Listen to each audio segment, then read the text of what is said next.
Good morning. It is Monday, January 10th, 8:08. And we're going to have the curriculum committee meeting. We're going to just go around and take attendance, I guess. I am Erin Dove, school board member. I'm Connie Schmidt, school board member. Erin Faust, program administrator for the curriculum department. Jennifer Boyer, curriculum instruction assistant. And I'm Heidi Spangola, literacy coordinator. Jen Wimmer, superintendent. Laura Jackson, assistant superintendent of teaching and learning. Okay. We have a couple things on our agenda. First thing is summer school program 2022. I'm assuming that's Erin. So when the last time we met, Laura presented more about the elementary program and the changes that we are looking to implement this year. I just wanted to share some numbers so that all of those changes make a little bit more sense. So what you have on your sheet on the exec summit is the enrollment numbers for the past 5 years. So if you start from the bottom and go back up, 2017, we had been growing from that time period. And then we had COVID and our numbers really plummeted, which is to be expected. We returned to our full in-person program last year and anticipated a greater number of students returning than what actually occurred. So that is what prompted some of the changes across the board in trying to bring our enrollment numbers back to where they were in the previous years, and then also just to continue to grow the program and to make it even more accessible to more students. So, like I said, Laura shared a lot of the things for the elementary program. I really wanted to talk today about some of the things we're doing for the high school students. In previous years, we've offered in-person only, and then recently we've started offering some virtual courses for students, and they've been primarily for credit recovery options, which is wonderful for our students to have that opportunity in the summer. Our current WBBA partner, the Wisconsin Virtual School, also offers their full line of curriculum throughout the summer. So we are looking to implement some of their credit recovery options, but also looking at some credit advancement options and just putting that out there for students. Because it's taught by their teachers, we don't necessarily have to have a full class load in order to be able to offer it to students. So even if we have 2 students who want to take it, we don't need a full-time West Bend teacher for that. I'm meeting with the the summer school committee, the high school partners, to look at what are the best classes to offer, because we also want to make sure that we balance the courses that are offered in person, and that we look at enrollment that way as well. So one of the pieces about looking at the best classes to offer, those that students really need to take to allow them other opportunities for advancement, as well as the what's necessary for credit recovery, but those the courses that give our kids opportunity to access more things during the school year will be prioritized. And when you're talking about courses going through this process, is that mostly for in-person classes or both? So we'll be looking at the virtual offerings. We've already discussed not offering advanced placement courses in the summer, simply because if they take the course in the summer, they still don't have access to that test until the spring. So that's not really a best interest for the students. So we're going to sit down and look at all of that. I have 2 high school counselors on that team who are interested in doing that work with me. And then the other piece that we are looking to offer this year is most of our summer school elementary classes have consistently had a paraprofessional support person in them to support students with varying needs. And that's been a really good practice. We also are looking this year to offer, for our high school students, a half credit of work experience if they're looking to go into the education field, so that they can partner with a classroom teacher in summer school and use that time as some of their work experience. So they would be supporting in the classroom as well. I'm working with Susan Sarah to develop that program a little bit more thoroughly. Right now it's just something that we are in the process of doing. I don't have all of the details yet. Okay, because I'm in the midst of going through course planning guides with my 2 high schoolers, and I have one that is interested in education, how does this differ from the seminar class called Mentorship Experience in Education, Independent Study, and Community Service? It is through that course, because if you recall that we have to do, for summer school, high school summer school, in order to be able to offer a class, it has to be one that's currently offered at the high school. Okay, So the independent study and career exploration, that independent study and career exploration would be done in summer school. The part we're developing is how does that work with the summer school program? okay, And so it's that class in summer school. okay. So if a student took that during summer, they then couldn't and wouldn't take it during the school year, so it'd be the same thing? They can earn up to, does it say a credit? I think it's a credit and a half in that program, I think that there's a limit of earning a credit and a half through the career exploration. Okay. So this would be a half credit, and they could do it again. And it could be beneficial because they could be with elementary school students here and then middle school students. That's correct. Okay. Sorry, I kind of went off Nope, a little it's bit, but I've been digging in there, so. And it's helpful for others to hear that, as well as when we finalize the summer school program guide, to be clear on that. Okay. Question with the virtual curriculum. It says there's 2 different vendors maybe being used, and one is our current partner, and one would be brand new, or do we already have a relationship there? We already have a relationship with Edgenuity. We currently use them at the high school. They are so students who are in those classes are overseen by one of our high school staff members, and mainly for credit recovery courses. Okay. So adding WBS would allow our students who are currently taking virtual classes to continue in the platform that they're familiar with if they would like to do that. And they also offer more of those credit advancement versus Edgenuity is more so that credit recovery course.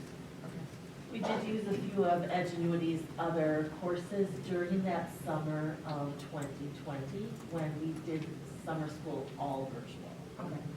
So we did use some of their platform with like our Phi-Ed class and a few other things.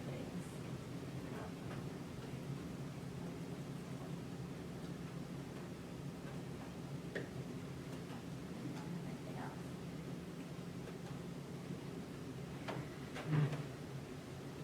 I'm just a little sad that, we were doing so great with summer school before, but yeah, COVID's really, it's just.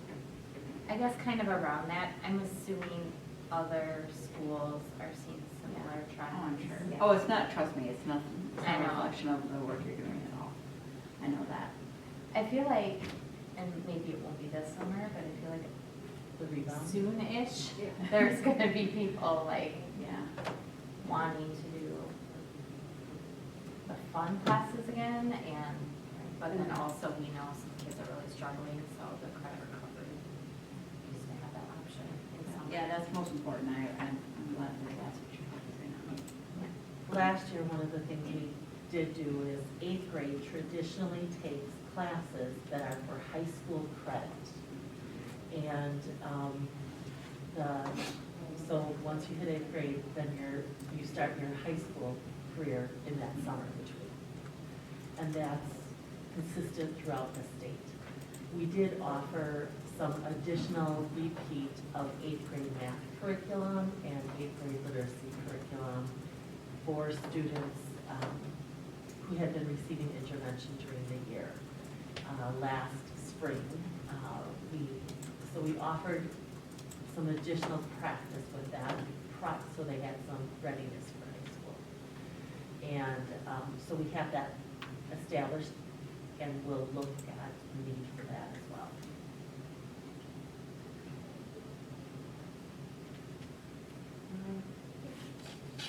Thank you. Next is 5th through 8th grade social studies resource update. I'll take that. Okay. Dr. Reese can't be with us today, so I'm just going to I left. Next one Posted in there, Left. of my other life, you mean? Yep. And then you can, under slideshow.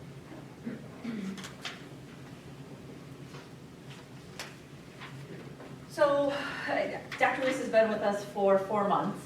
Sometimes it seems like she's been here for years, but when you realize in short 4 months, she's really been aggressively working to articulate our K-8 curriculum so that we have that accessible for our staff, our families, our students who are learning it. One of the pieces that she's kind of unpacking, if you will, is social studies and delineating a process for that review. And as we move forward, certainly in looking at prioritizing learning, how do we center that breadth of standards that we cover? How do we bring focus to the work?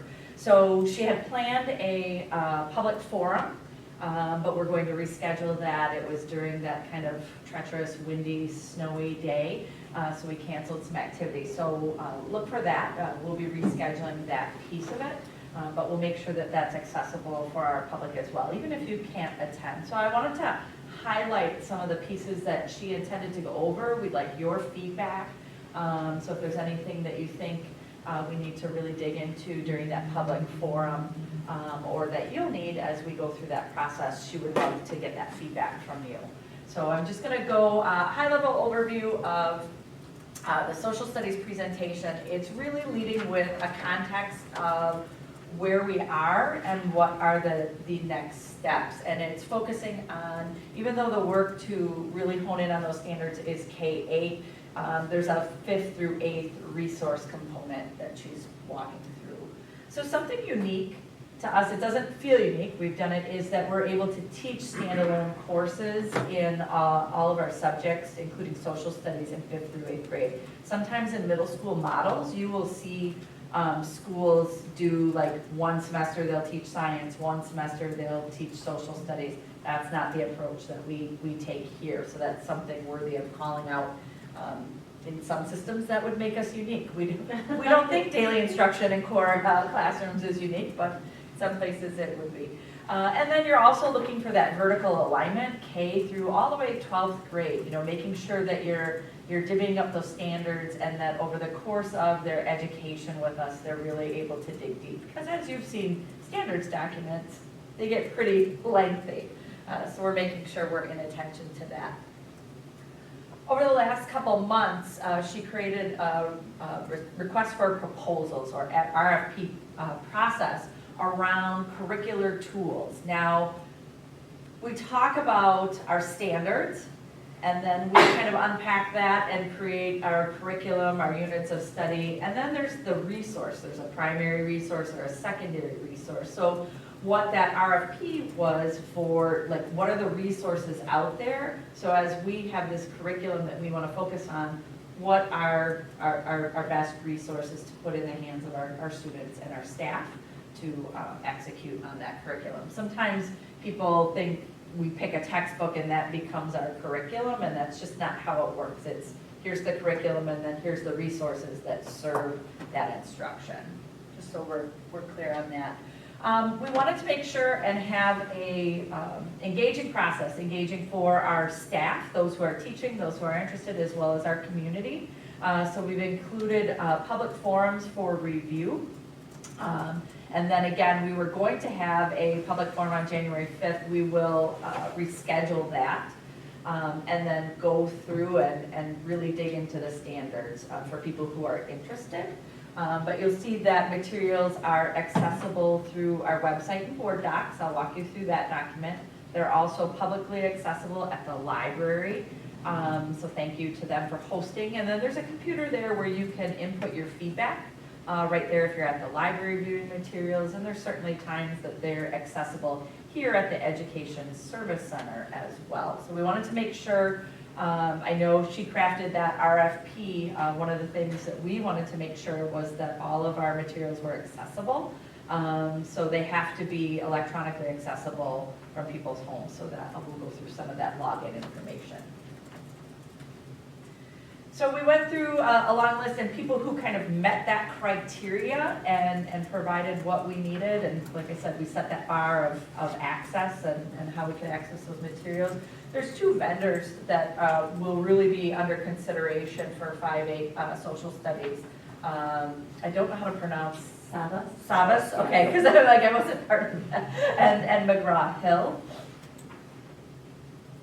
And again, going through, you can click these links, you can look at the different overviews. You can look at that company. You'll see that there's a username and password for you to log in and really dig in deep from the comfort of your own home. And then there's a link for a feedback form. So if you're not able to join us in person and give us feedback, but you're interested, please feel free to submit that electronically as well. Same thing for our McGraw-Hill, looking at how to get into those key links, passwords, and then of course a feedback form so that people can dig into those. And what we would do with that is, again, we're kind of previewing now, but creating an open period for review of resources, making sure that comes back to this committee, our school board, for discussion and then any potential action. And whether it's to refine the curriculum, it's to adopt a resource or identify a primary or some supplementary resources for that. So it's really a month to dig in and give structured feedback for that. Any questions thus far?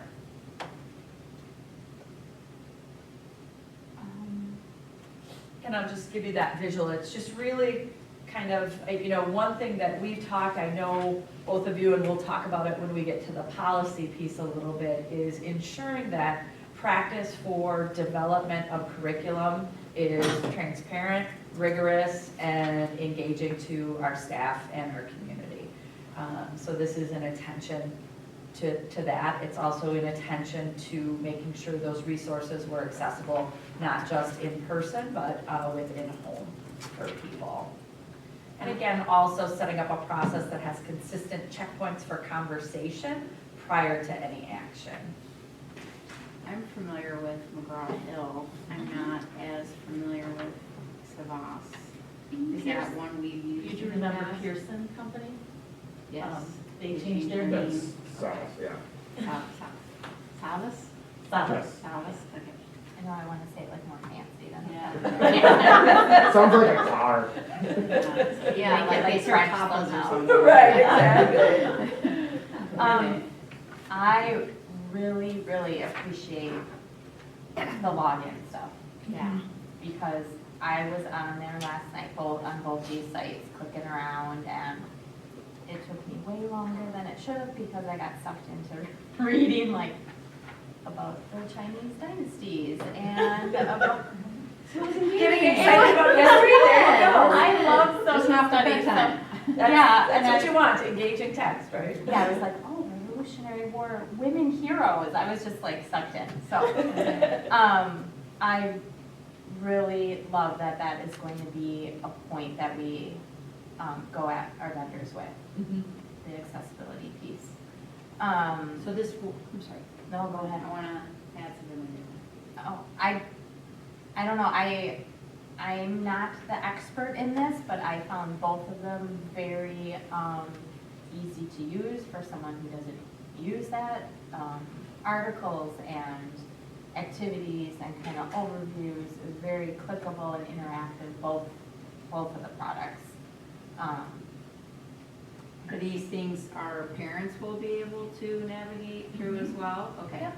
So it's posted right in Board Docs for right now. Again, just for public, you don't have to do your homework and look at the links before. I know Dr. Reese will walk people through on how to access and kind of key things to look at, and she'll go through some of those standards specifically so they can see that correlation during the presentation piece. But it's there for anyone to look at it at any time. Okay. And again, there's those 2 clickable feedback pieces. So whether you're at the library, there's a computer right there for you to input direct feedback, or those links. And we'll make sure that gets into, not just here in Board Docs, but in our district communications. I know I foreshadowed it. I do a monthly radio show and talked about these pieces coming forward and opportunities for people to engage, so. Okay, yeah, I would like to, see the feedback we receive.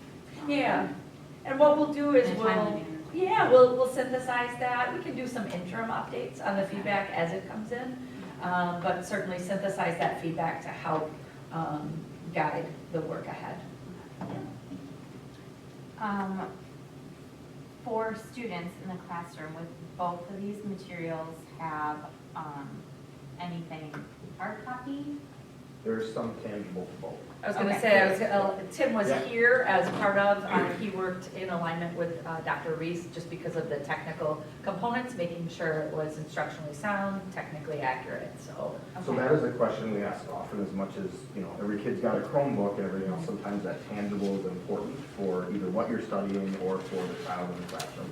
So this would provide us with options to provide that physical copy for somebody.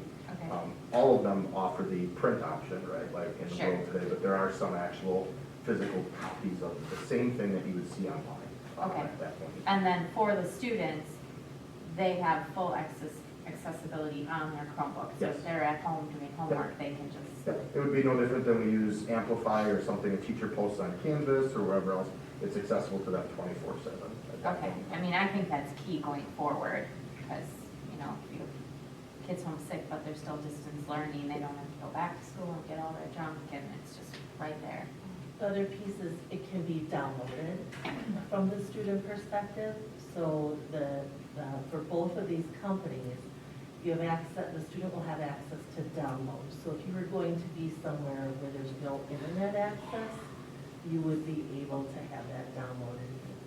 So they can download at school in case their internet at home isn't as robust Correct. as, that's, so they can Yeah, work that's offline, that's awesome. perfect, that's really good, thank you. I think using the links are really important because both companies are national companies and have a vast array of resources available. These are the ones that you have links to are the ones we're considering. Okay, because that was one of my questions too. Yeah. Helps you find your focus. You can find multiple products that would say 6th through 8th grade or 5th grade Right. social studies out Okay. there, so. So when I clicked on like the Savas one, there were like tiles of 5 different kind of Grade subject levels. areas too, like it was building our country. And so those are the ones that we would utilize. Specifically. Okay. And is your hope that we use both of these eventually, or we're deciding between the two? We'll Yeah. narrow between, Okay. so we'll narrow to a primary resource. Okay, And it'll be a primary resource to match the curriculum, okay, but we'll narrow to one of those. okay, so, yeah, public, I want to hear your vote. And the Yeah, and in feedback form addition to is that- linked right on there, and as Okay. Superintendent Wimmer indicated, she'll put it in the family newsletter, the Okay. district newsletter, which is also accessible to the public through the webpage. Correct. Just another shameless plug for that. We created, if you are a community member, you don't have students, so if you are a family and you have students in school, that gets emailed to you directly. However, right on our website, you can sign up for it and it will be sent to you. And we publish right now every other Wednesday. So this Wednesday will be a newsletter. So we've had a lot of community, I try and always promote that. We've had a lot of community members sign up and just stay connected to the work. Is there a way to ensure that they're actually community members? Well, we get their email and We they. get first name, last name, Yeah. and email address. I mean, Okay. so if somebody asked, we could certainly dig deeper if we wanted to. Okay. but- Right. Okay, It's a good question to have asked. Thank yeah. you. I mean, we want the feedback, but, you know, we've Correct. already learned that sometimes people that don't even live in our district are providing feedback, and I'm not. Right, we're interested in Interested in serving that. our community. Yeah. In addition to community members, are teachers using the same feedback form, or are they communicating in a different way? So teachers started this off, so we actually sat Right, in this I mean, room and looked yep. at multiple products, right, and everything else. But So now they've that we're done listening their- to, They've done their first, I think we're gonna go through the process of what the community has to say, some of that board feedback, we'll Okay. meet with that teacher group potentially again. But they were very comfortable with these two as the two going forward based upon the feedback they provided over those evenings. okay, And you know, in the past, we have supplied public feedback and staff feedback in the, anytime we're recommending a resource, and we'll continue to do that with this. So what Tim's saying is, as the teachers that have looked at it and narrowed it down, they'll provide specific feedback on these two again.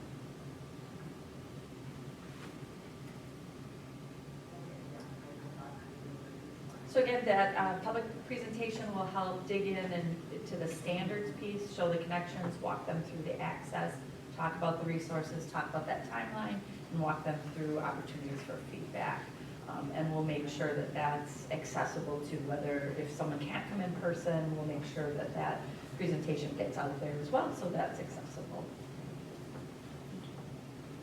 Yeah, it's exciting. Very exciting, I love this. So again, thank you to Dr. Reese. This is her facilitation. I just happened to be speaking on her behalf today.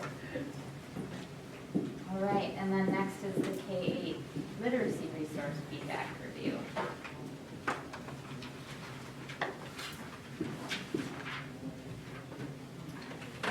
So just to recap a few things, when we were here last month, we talked about K-8 literacy and went through some basic information about where we had been. Just a reminder that we had, as far as K-8 literacy, our primary resource across all areas of literacy had been benchmark literacy.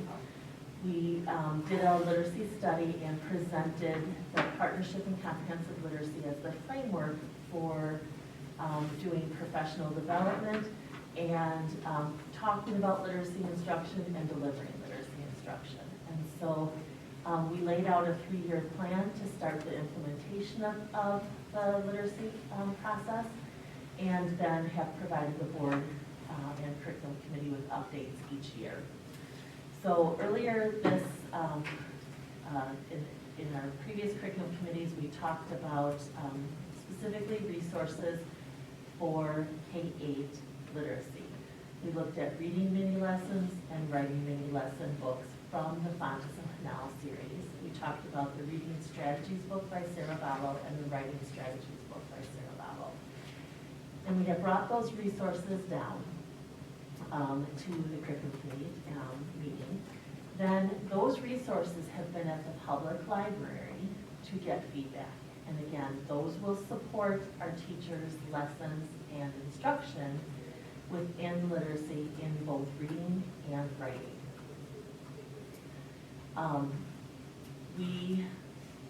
This summer, as part of our literacy plan, it actually started last school year, groups of teachers at every grade level from representing our sites.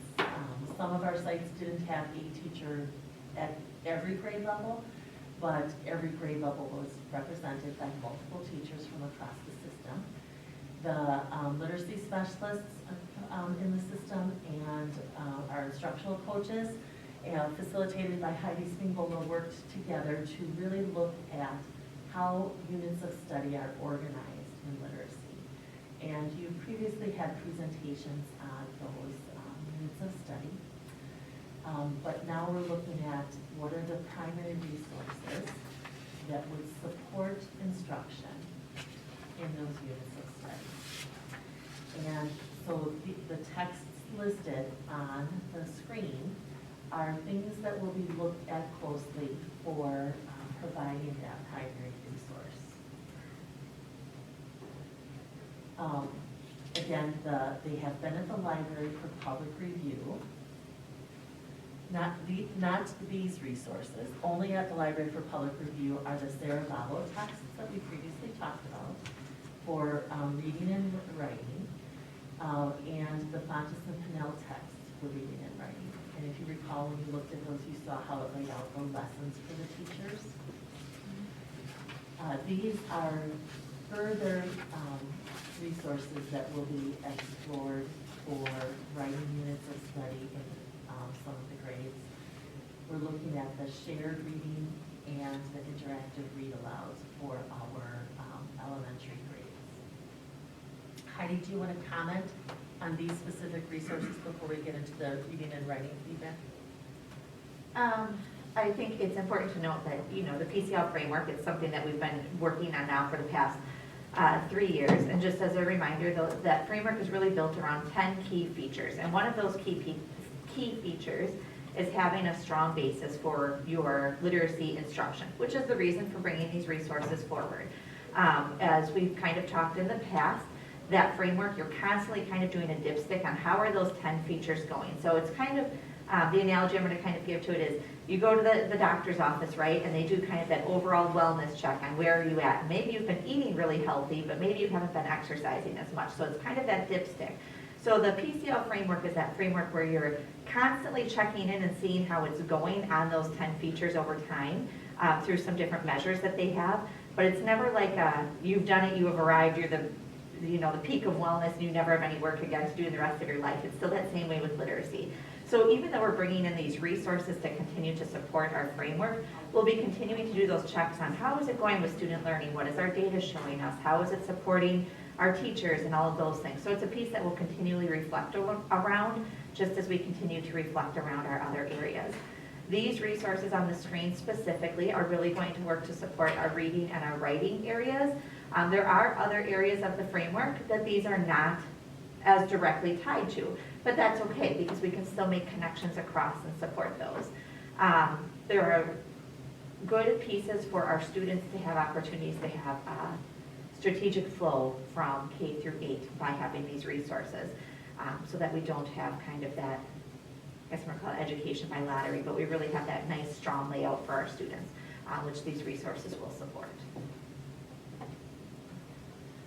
So they have specifically the Fontes and Pcl reading and writing resources for reading for grades K-8, writing for grades K-1, and the Saravallo the reading was K-6. The Saravallo reading is 7-8, and the Saravallo writing is grades 2 through 8. Those have been at the library for review. They've also been here for public review. And at the posting of this, we had 2 responses from the public. Now, we do know more public has reviewed it, but they have not submitted responses. And to submit the responses, again, is a Google form that asks some open-ended questions so that the public can provide their feedback. So these are the responses from the public, and you can see the text and the grade level that they were commenting on, and they've even specifically included the page numbers of the text.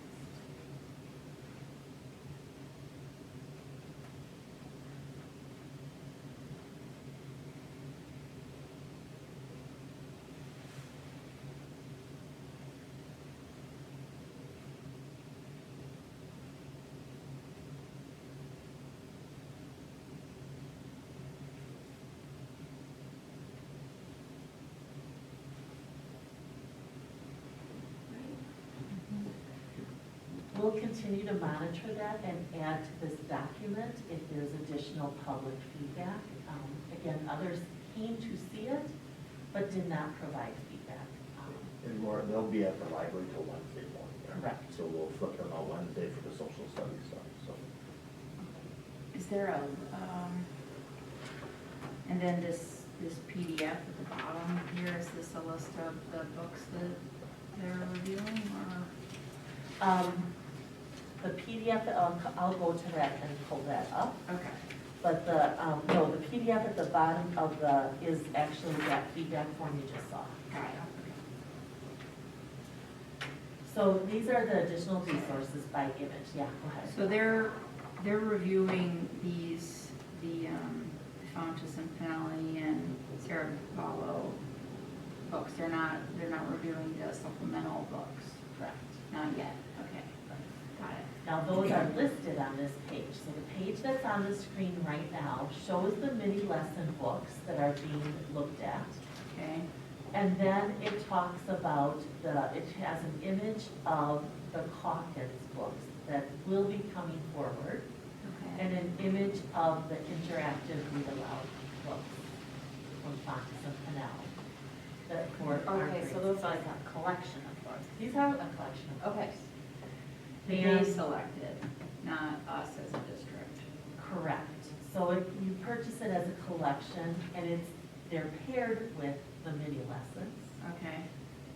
Additionally, within the mini lesson books, all the texts that are in there would be able to be utilized by our teachers who work those resources. Okay, so when we were looking through the Fuentes and Canal kind of off to the side in certain colors, it would reference a book. Yeah. That would be these in the collection. In the interactive, are they all in the interactive, Heidi, or only some of them in the interactive? It is almost every title that's listed in the interactive read aloud kit is referenced in the mini lessons Okay. in those side colored bars. Okay.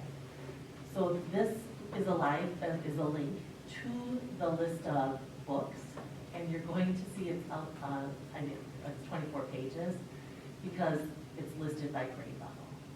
So pre-kindergarten, into kindergarten, and on up. Great books on here.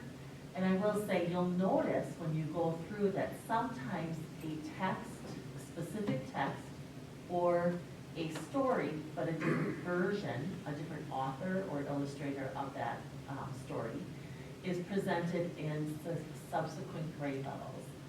And part of that is because as you go at it from a different lens of analysis, you pull more out of that. One story that I, as a teacher, used multiple years, I'd have my students several years in a row, and I used the text multiple years and across multiple grade levels because this particular story, the name's not important, showed so much that connected to our science curriculum and connected to our social studies curriculum, and that I could pull literacy skills out of, so we were repeatedly used.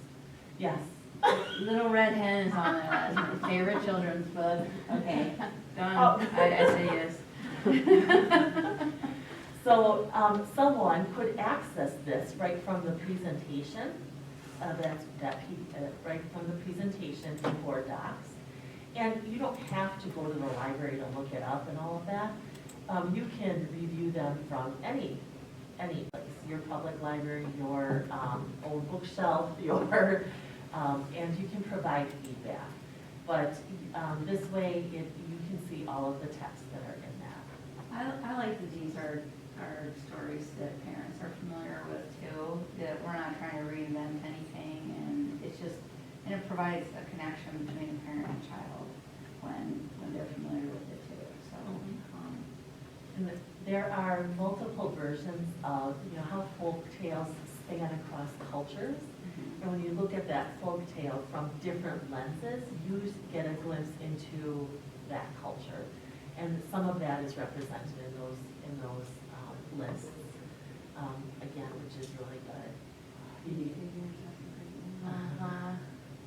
So this also has the units of study and reading from Hawkins, and talks about their mentor trait books and titles. So those are listed here. Again, the timeline has been updated. We've had public viewing. The public viewing is continuing through this week, January 7th. And then we'll, again, update the information if more feedback is provided.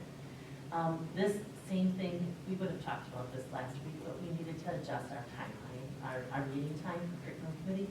So you'll hear it again at the board meeting.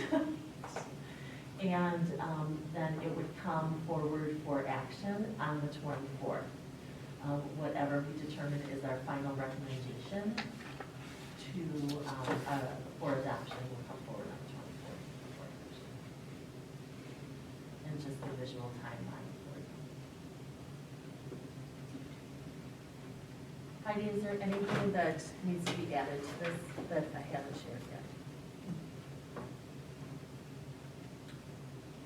All right. Our next topic on our agenda is the policy. My favorite. So let me go back here. And switch here. Actually, I'll do a little demo.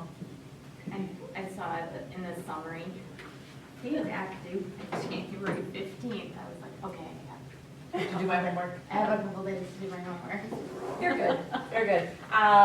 We started the conversation around the 300 series that deal with instruction well in advance of when the policy committee is actually reviewing those. Okay. So let me just take a shameless opportunity to orient people where they can find policy. Not just here where we're talking about it, we have it listed, but if you were to go to our website under school board, we have a link to policies right on that side there, and you can actually see all of them. Each one in the series, the 100s, 200s, that's the heading. 300s is the one that deals with instruction. So as a policy committee, which has its own few members of board, we meet separately. In advance of that, we wanted to get feedback from the committee. Now, I know we kind of put this out and foreshadowed that, and in our conversations that I've had with each of you, your critical components that you've stated were a rigorous policy that outlines a process specifically around our curriculum development and adoption, our resources, how we vet those and what approval looks like, and then making sure that our instruction is transparent and accessible to our families online, that we're using not just tools like we talked about with the textbook and kind of getting those moved forward into the, how people really use resources now, but also that what children are learning, that it's really accessible to our parents in understandable language. So that's one thing you saw a sunset that we had to build your own curriculum. It sometimes seemed pretty inflated with educational jargon and the standards language, so we've cleaned that up. We're just about finalized there's a one-pager, kind of a dashboard of here's kindergarten, here's what my kid learns in every single domain. So those are about ready. Those are things we're working on. But again, those things start by being grounded in policy.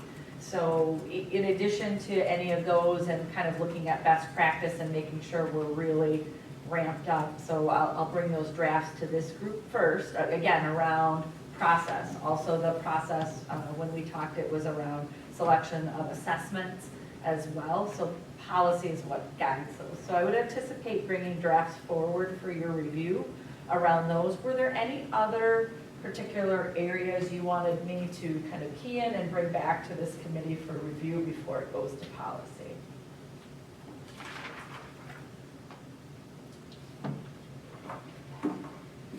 And the work of this committee is relatively up to date. I know in other areas we're discovering policies from the time of my birth, but that is not the case in this. They're up to date. There's nothing specifically out of date. What I will do also is look at all of our policy resources, making sure if there's any required updates, those are attended to as well. But we did that when I first arrived. There were some kind of from each series that needed updating. So we've taken care of any mandatory updates already.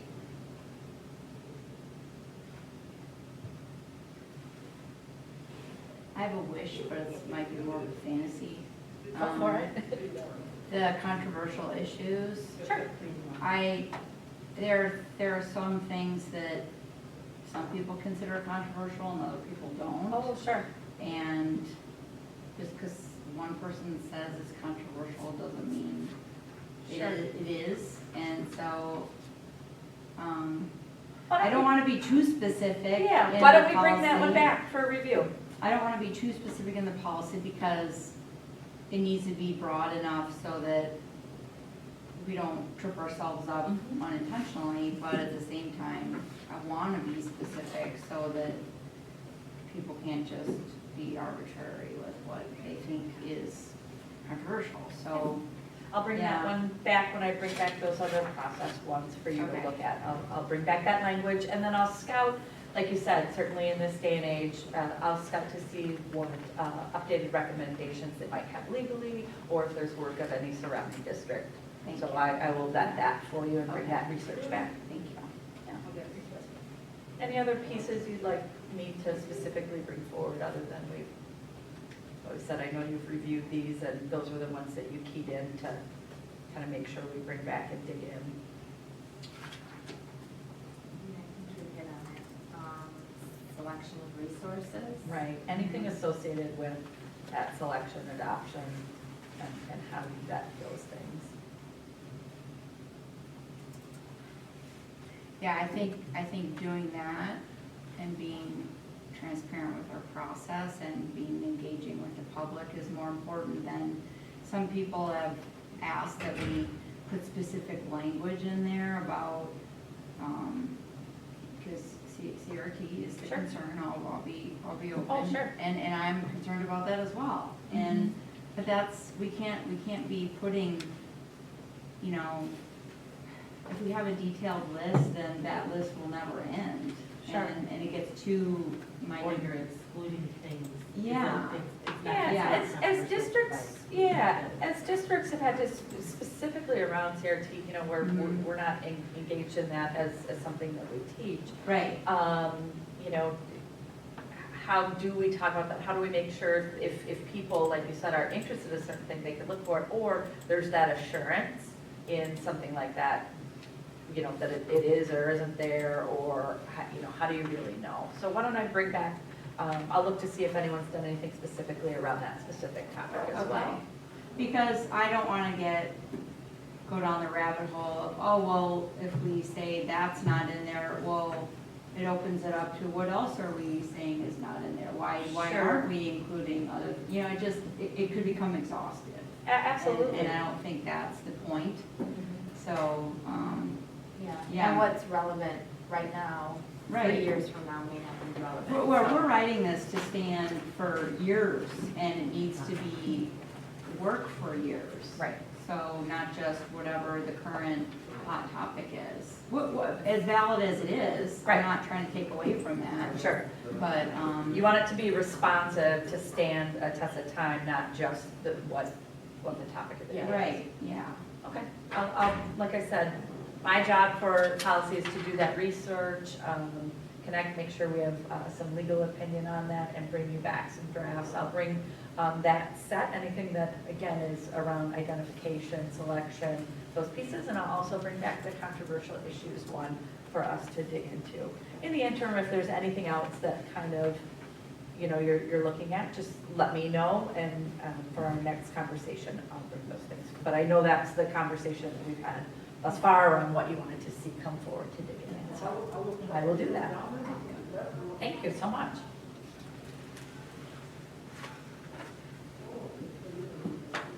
Okay. That was such a good discussion.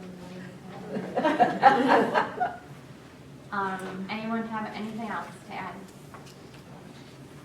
Okay, we will adjourn at 8:56.